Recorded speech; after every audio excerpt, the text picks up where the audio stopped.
Whoa, it's like I'm making a YouTube video. Wait a second. Oh, hello there! What is up, guys? This is Rant Fan here. Welcome back to another video. And today I'm going to be doing not only like a 2016 wrap-up, but another book rant. Why? Because I'm obsessed. So, anyway, first I'm going to just give you guys a little wrap-up of my year, what my year was look like, what were the positives of this year.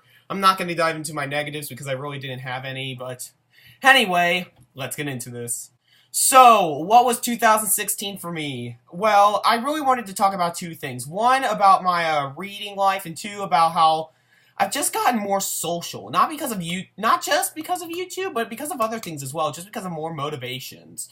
So, anyway, 2016. What a year. Well, a lot of people would say it's a terrible year, but for me, I tried to make it as great as possible, and it was a really good year. After all, pandas are no longer endangered, people. We forgot about that. But anyway, as awesome as that is, we have to also think of the other great things that this year brought up. So I'm going to tell you guys what some of the great things were about this year for me. So, yeah, that's pretty much what I'm going to do. So, first of all, the first thing that comes into mind is, of course, my reading. And this is easily, without a shred of doubt, the best reading year I've ever had in my entire life. Like, it was unimaginably great. Like, I read some of the great classics, I read some of the great contemporary novels, I read even a few obscure things. But last year, 2015, I read about, 82 books. 80, near, 100, I don't know. This year, I read 350. That's a lot, guys, that is a lot. But, anyway, I just felt like I didn't just read garbage. I read, some really great stuff. Of course, Dickens and Dostoevsky and Joyce. But anyway, let's forget about him. But still, I had a fantastic reading year, and BookTube only made it all the sweeter. Just the fact that I was able to talk about these books online and how I was able to just communicate my feelings towards you guys and having a great reputation on YouTube and just BookTube in general, it's been phenomenal. And I cannot thank you guys enough for over 300 subscribers. I still have not yet thanked you guys for 300 subscribers, and I feel real bad, but anyway, this is my thank you. Thank you guys so much for 300 subscribers. I'm definitely not going away anytime soon. And now my goal is 500 subscribers. So that's my goal. It's for at least for the end of the year, at least get to 500 subscribers, which I think is obtainable. So I'm just still in shock of how much I did this year. But I was also in a Shakespeare play, Midsummer Night's Dream. I got back in the theater, which is now my second passion which is my passion in life besides reading and literature, but the biggest accomplishment I had in 2016 was become more social. Now, I don't want to shove it in your face hey, I'm being social, hey, but I specifically remember having a conversation with my dad in the beginning of 2016 and how it was a New Year's resolution for me to become more social. Not just online and stuff like that, but actually become social. And because for the longest time, I was just kind of avoiding being social. I was just kind of like that kid in the corner who was always reading. But I just never was the social butterfly of everything. So that was my goal for 2016, was to become more social. And usually, I don't feel like I've ever stuck with a New Year's resolution in my life. But this year, I finally did. I made new friends. I've gotten back into theater, which was really good. I think theater is amazing. I'm starting to see more shows in person because I've just fallen in love with the art of theater and acting. And it's been phenomenal, guys. I truly love theater. And sorry if my voice is still a little scratchy. I still have that stupid cough, but just nowhere nearly as bad as that other book haul. But just being more social, it's been great. And my only advice for you guys is to get out there. Just make a friend or two, just because it just made me so much more happy as a person. It's made me have more experiences in life. It's just been great. And I can only wish for you guys to do the same. So, if you're having trouble socially, try to get out there and be more social, because it's been phenomenal. And I don't want to insult anybody by saying that, because like, oh, I can't do anything. You can do something, guys. All of you guys can do something. And yeah, that's pretty much all I have to say. Just do the best that you can, and things will hopefully turn out good.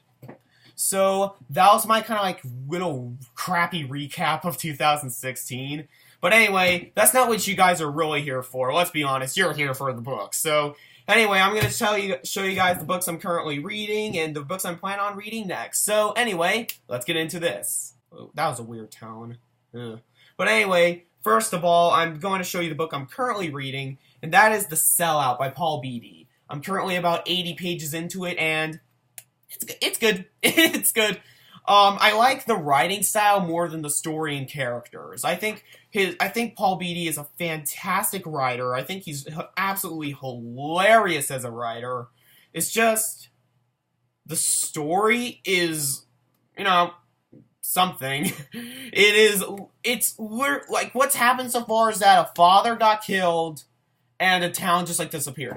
It went out of trace and went off the map. So that's strange, but it's only gotten stranger since those parts. And if I say what those aspects are that are so strange, it would be spoiler territory. So let's just say it's pretty racist. No, this book isn't racist. It's actually tackling racism. What am I talking about?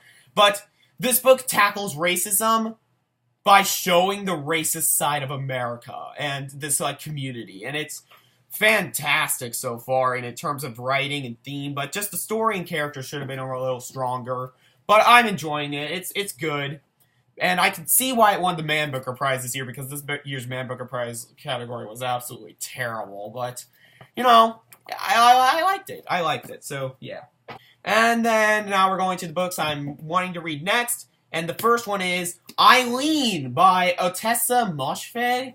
I don't know how you pronounce that name, but Eileen, more like I lean to my side and fall off a cliff and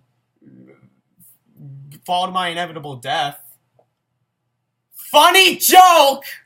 I actually have heard this book isn't really that good at all, but it was, again, shortlisted for the Man Booker Prize, which I know I said literally in my last video that I was not the biggest fan of the Man Booker Prize, but these two just interested me for some reason. They just interested me. So Eileen, I think the only thing that I know about this book is when I was putting my bookmark in, I saw the title of 1964, so I think it's set in the 60s. So that'll be interesting because I love reading about that time period. But anyway, yeah, Eileen. It was shortlisted for the Man Booker Prize, so Alright, then the next book I have is Yukio Mishima's Forbidden Colors. I've talked about this book in my latest haul video. It sounds really interesting. You guys know that I love Yukio Mishima. I think he's one of the greatest authors out there. And yeah, this book just sounds absolutely fantastic. I think it's actually his longest book. It's just barely over 400 pages, which is incredibly long for Yukio Mishima because he usually writes really short books, like 100, 200, maybe a little bit of 300, but this is 400 pages. So this concept sounded absolutely fantastic, so I can't wait to read it. Wool by Hugh Howley. Yeah, I always thought for the longest time that this was YA, and I still am unsure whether this is YA sci-fi or just plain sci-fi, like adult sci-fi, because this has the premise of a sci-fi, like a YA sci-fi book. It's like a dystopian, of course. It's always the dystopians, but it sounds really good. And I read like the first 3 chapters in the library, and I liked what I read, so I'll give this a shot. So Wool by Hugh Howley. It's gonna be my longer book of January, so I hope I like it. And the next book is A Personal Matter by Kenzaburo Oe. This is about a man who has like a failing family with like a failed marriage and like a mentally disabled child, and I just want to apologize. Last video, when I tried to describe this book, when I didn't have it with me, I said mentally retarded, and that's just bad. That is a horrible, horrible word, and I know. So I apologize for that. Thank you, Carlos Z, for pointing that out, because like right when I uploaded it, I'm like, oh no. So I went back, and then Carlos commented. So thank you so much for catching that. But anyway, personal matter. I've heard amazing things about this. I've heard amazing things about OA in general. He won the Nobel Prize for Literature. He's one of the few Japanese authors that actually won the not Man Booker, but Nobel Prize for Literature. So I can't wait to read this. It sounds absolutely phenomenal, and it's really short. So yeah. All right, the next book is The Postman Always Rings Twice by James M. Cain. This is short. It's so short that I don't even think it's a novel. I think it's just like a very long novella. So it's set in chapters, but there's only like 16 really short chapters. So and flipping through this, I'm seeing a lot of dialogue. So hopefully I like this, because I like character-based stories. But it's usually in a genre. It's in a genre that I usually don't like. But you know, if this is good, it's good. So yeah. The Bean Trees by Barbara Kingsolver. Ah man, Barbara Kingsolver, what an author. Even though I haven't read her at all. Even though like I keep saying, I own the Poisonwood Bible, and it's been sitting on my shelf for 7 months. I still haven't gotten to this. Yet, what am I reading? The one I just bought. What do you know? But actually, the reason why I'm reading The Bean Trees before the Poisonwood Bible is because, I feel like this is going to be a lot more accessible than the Poisonwood Bible, and this premise just interested me a lot more. So, I buckled down and bought this for $2 because resources. And yeah, I'm really excited to read it. Alright, next one, Silver Linings Playbook by Matthew Quick. This is the only copy that my library had, and it's a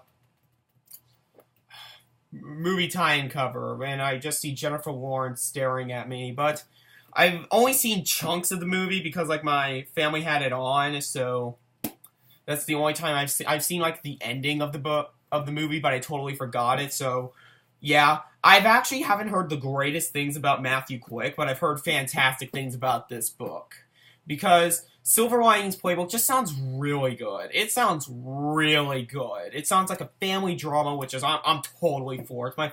That's like my favorite type of story, is a family drama, and it just sounds so contemporary, guys. It sounds so contemporary that I think I'm gonna love it.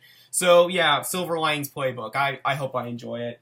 And then finally, I have The Reason I Jump by Naoki Higashida. I have this in one of my holiday book hauls. I think the first one, but I really like these type of memoirs. Like, this is about a kid with autism and his kind of like rise in life. So I hope this is like set up in like questions and answers. So this will be an interesting book to read. It's very short, even though it looks like at least 200 pages. It's only like 130 pages. So I'm definitely, even though this is the last one I'm reading in the pile, I hope I get to this one rather soon. So The Reason I Jump by Naoki Higashida, I can't wait. So that was the video, guys. I hope you guys enjoyed. Comment down below on what you guys thought of the video, and tell me how your guys' 2016 was. So anyway, I'm Mega Man Chief Fan, and I'll see you later, guys.